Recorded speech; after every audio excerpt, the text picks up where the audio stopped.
తెలుగు రాష్ట్రాల్లో 450కి పైగా రోబోటిక్ సర్జరీలు సక్సెస్ఫుల్ గా చేసిన ఘనత మణిపాల్ హాస్పిటల్దే. అంటే మీరు ఇందాక మాట అన్నారండి, అంటే ఆ రోజు పార్టీ వాయిస్గా ఉండి చాలా అంశాల మీద మీరు గట్టిగా విమర్శలు చేశారు. అంటే మిమ్మల్ని ఒక వెపన్గా వాడుకున్నదా వైఎస్ఆర్సీపీ? ఖచ్చితంగా వాడుకున్నారు. ఈ విషయాన్ని నేను జగన్మోహన్ రెడ్డి గారితోనే సూటిగా చెప్పాను. 2014 ఎన్నికల ముందే నాకు సీట్ అనేటటువంటిది ఇవ్వాల్సి ఉంది. సీట్ ఇవ్వలేదు. తర్వాత మొదట ఎమ్మెల్సీ అన్నారు. ఆ ఎన్ని ఎమ్మెల్సీలు పోయినాయో తెలుసు. మళ్ళీ ఒకసారి 2017, 18 ఆ టైంలో ఎమ్మెల్సీల విషయము చర్చకు వచ్చినప్పుడు ఖచ్చితంగా నాకు ఇవ్వాల్సి ఉన్నది. అది పార్టీలో అందరికీ తెలుసు. సరే, దానికి సంబంధించినటువంటిది మళ్ళీ పక్కన పెట్టాలని ఆలోచన చేస్తున్నప్పుడు నేను జగన్మోహన్ రెడ్డి గారికి ఒక సూటిగా లెటర్ రాశాను. ఆ లెటర్ పార్టీలో పెద్దలందరికీ కూడా చూపించాను. నేను ఒకటే చెప్పాను ఆ రోజున, ఒకటే మాట నేను మాట్లాడింది. ఈ రోజున మీరు అన్ని విషయాలలో నన్ను ముందు పెట్టారు, ఫైట్ చేయడానికి అన్ని విషయాల్లో ముందు పెట్టారు. కానీ ఆయుధాలు ఇచ్చేటప్పుడు వెనకున్న వాళ్ళకి ఇస్తామంటున్నారు. ఇది కరెక్ట్ అయినటువంటి పద్ధతేనా? నేను ఎట్లా పోరాడాలి? నేను పోరాడడానికి ముందు పెడుతున్నారు అన్ని విషయాలు. మిమ్మల్ని ఎంపవర్ చేయమని అంతే కదా. ఇప్పుడు పదవి అనేటటువంటిది ఎందుకు కోరుతాము? ఇప్పుడు మనకు గుర్తింపు అనేటటువంటిది పోరాడేటప్పుడే నీకు గుర్తింపు, పదవులు ఇచ్చేటప్పుడు గుర్తింపు లేదు అని అంటే మనం డిగ్రేడ్ అవుతాం ఖచ్చితంగా. అవతల వాళ్ళ గట్టిగా అడిగాను, చాలాసార్లు అడిగాను. ఇంటర్నల్గా ఎంత ఫైట్ చేశాను వీళ్ళందరికీ తెలుసు. ఎంత కన్విన్స్ చేశారో, ఎవరు ఎట్లా కన్విన్స్ చేశారో, ఇవన్నీ కూడా వాస్తవాలు మాట్లాడుకుంటా ఉంటే ఎందుకు ఇంతకాలం మిమ్మల్ని ఒక వెపన్ గా వాడుతున్నారనే విషయం మీకు అర్థం కాలేదా? వెపన్ గా వాడుతున్నారనేటటువంటి తెలిసినప్పటికీ కూడా వెపన్ గా వాడతారని వాడకపోతే ఎందుకు ఇది చేస్తారు? మనకి పొటెన్షియాలిటీ ఉంది కాబట్టే వెపన్ గా వాడుతున్నారు అనేటటువంటి దానికంటే రాజకీయాల్లో సహజం అది వాడడం అనేటటువంటిది. ఇది కానీ జగన్మోహన్ రెడ్డి గారిలాగా మోసం చేస్తారని మాత్రం నేను అనుకోలేదు. అయితే ఒకటండి, మీ విషయంలో ఏంటంటే, సరే మీ దగ్గర సబ్జెక్ట్ ఉంది, మీరు ఆరేటరీ స్కిల్స్ బాగున్నాయి, ఆబ్జెక్టివ్గా మాట్లాడతారని ఉంది. కానీ బట్ ఎట్ టైమ్స్ మీరు ఏంటంటే టూ పర్సనల్గా వెళ్తారని కూడా ఒక విమర్శ ఉంది. దానికి మీరేమంటారు? అంటే ఒకటండి, మనం విషయాన్ని పూర్తిగా మనసుతో మాట్లాడాలి. ఒక జనరల్గా స్పోక్స్ పర్సన్స్ లేకపోతే పార్టీ మాట్లాడేవాళ్ళు చేసేటటువంటి, ఇప్పుడు అడ్వకేట్ ఆర్గ్యుమెంట్ అయినా అంతే ఉంటుంది.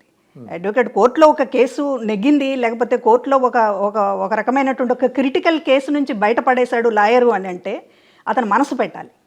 మనసు పెట్టకుండా బుర్ర ఒకటే పెడితే, కేవలం నాలెడ్జ్తో పెడితే సక్సెస్ అవ్వదు కేసు. కాబట్టి నేను మనస్ఫూర్తిగా నేను మౌల్డ్ చేసుకున్నాను. జగన్మోహన్ రెడ్డి గారు జస్ట్ పీపుల్ తరపున ఉన్నారు. ఇవాళ ఎగెనిస్ట్ యువర్ కాన్షియస్ కాదు, కొంత నమ్మాను నేను. ప్రజల తరపున ఉన్నాడు అనేటటువంటిది కొంత అదే చెప్పాను కదా, ఒక మాయాలోకంలో ఉన్నాము, మోసపోయాము అనేటటువంటిది ఆ రకమైన దీనితోటి.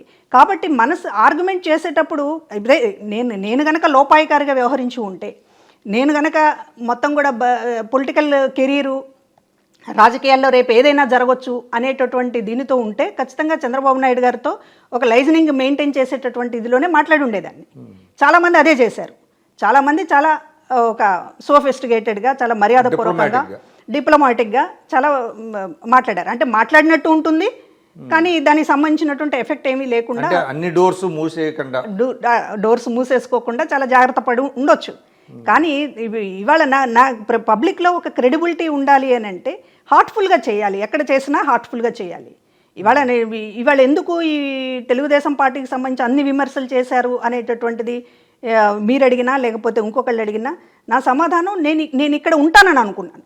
ఇది నా పార్టీ అనుకున్నాను. నేను ఇక్కడ రాజకీయాల్లో పార్టీలు మారతారనేటటువంటిది ముందు నుంచి నాకు ఆలోచన లేదు. ఇది ఈ పార్టీలో చాలా కాలం పాటు నేను నిలబడాల్సి ఉంటుంది. ఇది నా నేల, ఇది నా మట్టి అనుకున్నాను. కాబట్టి దానికి సంబంధించినటువంటి పూర్తిగా నేను ఓన్ చేసుకోబట్టే నాకు చంద్రబాబు నాయుడు గారితో మరొకసారి ఏమన్నా అవసరం వస్తుందని కానీ, లేకపోతే ఆ సెక్షన్స్తో దగ్గర అవ్వాల్సి వస్తుంది కానీ అనుకోలేదు. కాబట్టి నేను పూర్తిగా రాజకీయంగా ఇటే ఉన్నాను అనుకున్నాను. కాబట్టి నేను మీరు ఏ పని చేసినా అంతే చేయాలి. మనసా వాచా కర్మణ చేస్తేనే సక్సెస్ అవుతామనేటటువంటిది నా పద్ధతి. అది అలాగే చేశాను అంతే తప్ప. కానీ ఒకటండి, అంటే మీరు చంద్రబాబు నాయుడు గారినో తెలుగుదేశం పార్టీ లీడర్స్ను విమర్శించడం అది రాజకీయ పరమైంది. బట్ మీరు what you did and what you have done ఏంటంటే, రామోజీరావు గారి మీద కూడా మీరు చాలా విమర్శలు చేశారు.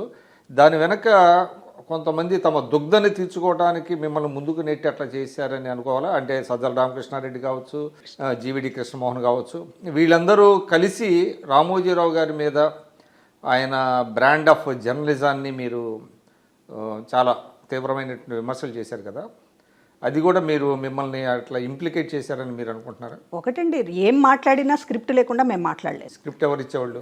ఖచ్చితంగా సజ్జల రామకృష్ణారెడ్డి, జీవిడి కృష్ణమోహన్ గారికి స్క్రిప్ట్ ఇస్తారు. జగన్మోహన్ రెడ్డి గారితో వాళ్ళు మాట్లాడతారు, వాళ్ళు ఆయన అభిప్రాయాలని వీళ్ళు స్క్రిప్ట్ ఇస్తారు. ప్రతి లైను కూడా మేము ఏమి మాట్లాడినా పైన మాట్లాడమంటేనే మాట్లాడాను తప్ప మేము తీసుకొచ్చి పెట్టుకుని మాకు చంద్రబాబు నాయుడు గారితో నాకేం శత్రుత్వం ఉంటుంది? చంద్రబాబు నాయుడు గారితో లేకపోతే మీరు అన్నట్లు అంటే ఒకటండి, అంటే మిమ్మల్ని మీరు డిఫెండ్ చేసుకోండి.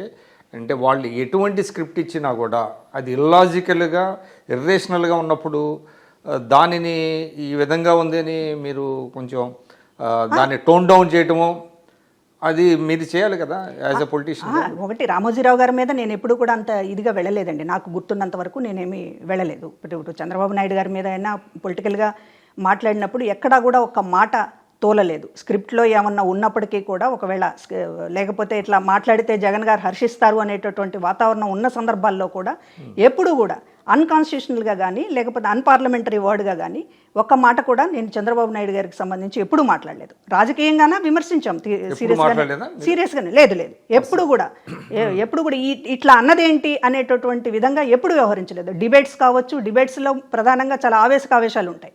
అవతల వాళ్ళు చాలా రెచ్చగొట్టేటటువంటి ఖచ్చితంగా మాట్లాడాను నేను. అదే ఆ విషయంలో నేను ఎటువంటి పొరపాటు చేయలేదనేటటువంటిది నేను ఖచ్చితంగా చెప్పగలను. నేను ఎవరిని కూడా గాయపరిచినట్టు కానీ పర్సనల్గా కానీ కుటుంబాల పరంగా కానీ ఎక్కడ కూడా నేను మాట్లాడలేదు. లోకేష్ గారిని నేను ఎప్పుడూ విమర్శించలేదు. చంద్రబాబు నాయుడు గారిని పొలిటికల్గా విమర్శించాను. రామోజీరావు గారిని కూడా నేను ఎప్పుడు విమర్శించలేదు. అంటే అది మీ సంస్కారం కింద మనం భావించాలి. మీరు వ్యక్తిగతంగా విమర్శించలేదు, అది ఎవరైనా హర్షిస్తారు. కానీ వైఎస్ఆర్సీపీలో ఎప్పుడైతే ఈ జుగుప్సాకరంగా వ్యక్తుల మీద వ్యక్తి హననం చేయటం మొదలుపెట్టారో మీ బోటోళ్ళు మరి ఎందుకు సైలెంట్గా ఉన్నారు?